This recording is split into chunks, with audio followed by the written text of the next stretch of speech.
private swim instructor for kids, mainly 10 years and under. And I'm going to share you guys some tips and tricks and what I think works best to start learning them how to swim or just gain more confidence in the water. First is the type of goggles that you want them to have. Obviously, learning without goggles is the best at first, but to do diving toys and play fun games and getting them comfortable with putting their face in the water for a long time, goggles are definitely helpful. As I've done this more and more, I've realized that the goggles that I think work best for little kids are the ones together, but they don't have the nose piece. Definitely avoid the nose piece, that way they can practice blowing bubbles through their nose. I'll insert a picture of them. They usually look like this.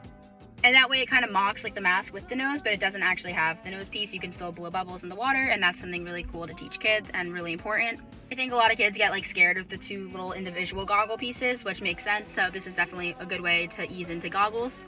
Also, blowing bubbles, another thing. I have had so many times where I've gone and even parents show their kids how to blow bubbles and they use just their mouth. Obviously this is good and a good start, especially if your child doesn't want to put their face in all the way.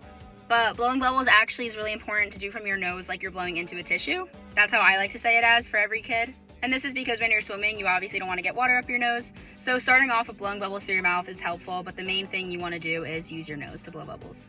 Once you get the bubbles out of your nose down, going under and doing diving toys should be much easier. That way they're not getting water in their nose and it just becomes more fun for them. Also, a note on diving toys, I have these from Amazon. I'll insert a picture as well. And I think what works best is the rings for younger kids. That way they're bigger, they're easier to grab. And then the torpedoes are for a little bit older kids, and the little gems that come with it are good for older kids as well. And with the rings are the easiest because they're the biggest to see, and also they stand up usually, so it's less intimidating for a kid to grab rather than a small little torpedo. Also, if you guys have stairs at your house, like a staircase in the pool, that's definitely really good to put them on the stairs and practice and go down each step as they can keep grabbing them. Let me know if you guys want more tips and tricks. These are just a few that I can think of on the top of my head. Honestly, I think giving some lessons to kids is just such a learning process, and you learn more and more as you go. Obviously, every child is so different, so it really just depends on what they're comfortable with.